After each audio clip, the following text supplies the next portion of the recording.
Salut, salut! Quatrième vidéo dans la série Quête du bonheur. Aujourd'hui, j'aimerais aborder le sujet confiance en soi. Ça m'a fait penser à ce thème parce qu'il y a une amie à moi qui m'a dit « Écoute Lucky, les vidéos ce que tu fais c'est ennuyant. Va s'il te plaît dans la nature, c'est beaucoup plus joli qu'être dans une salle derrière un bureau. » Et je l'ai vraiment très bien pris.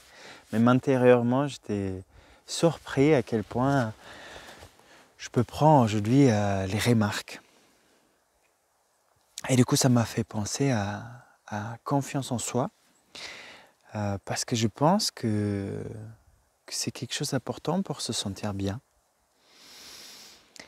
Et à vrai dire, j'avais vraiment pas confiance en moi du tout.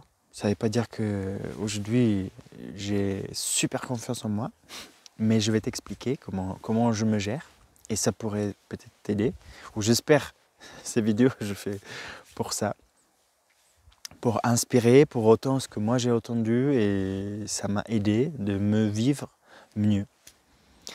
Et dans ma vie vraiment, j'avais pas confiance du tout, mais comme entre guillemets, il faut avoir confiance en soi, on a les techniques, comment se tenir, machin bidule, j'ai essayé de faire semblant, j'ai développé un clown pour masquer ça.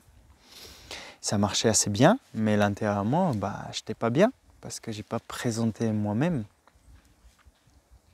Et du coup, c'est rigolo, jusqu'au dernier moment de notre école de yoga, où à la fin on a dû présenter notre travail. Et j'ai réalisé, vraiment je me suis connecté avec ça en moi, que j'ai pas du tout confiance en moi.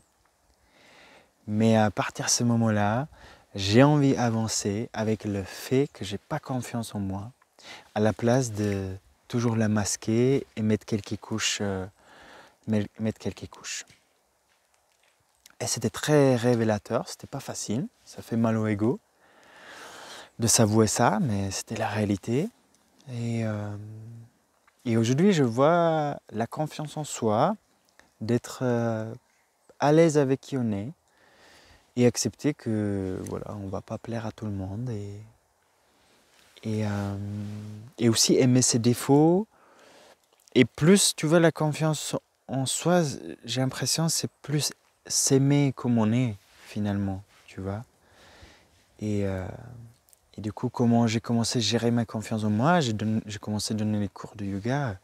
C'était n'importe quoi. Si tu demandes les personnes qui ont fait les premiers cours de yoga avec moi, ils vont te dire clairement que c'était n'importe quoi. Mais je voulais faire du bien. Je savais, je sentais que j'ai pas confiance en moi, mais j'allais quand même le faire. Et quelque part, j'ai invité cette partie en moi qui n'a pas confiance, qui a peur, qui ne sait pas ce qui va se passer, est-ce que les gens vont partir pendant que je vais démarrer le cours. Et du coup, à la place cacher cette partie, je l'ai invitée dans le jeu. Et je pense que ça s'appelle la vulnérabilité. J'ai osé être vulnérable, osé que quelqu'un peut-être va me dire que c'est nul, etc. Comme ça m'arrive avec les vidéos.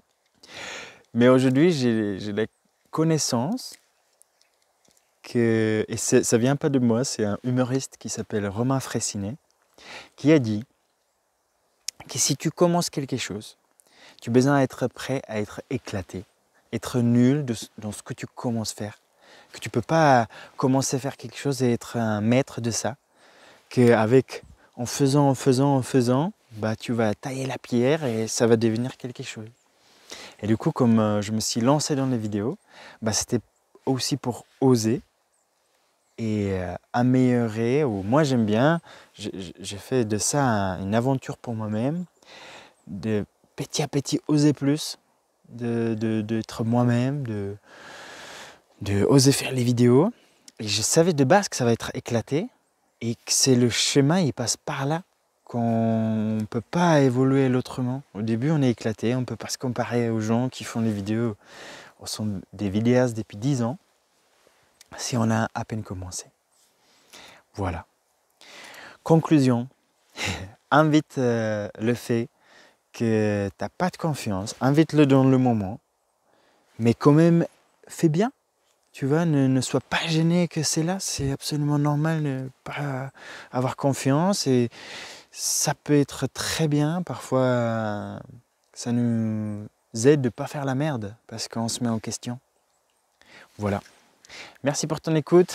Merci mon ami pour cette remarque que j'ai pris très chaleureusement et je savais que c'était bienveillant et voilà. Je fais mon mieux.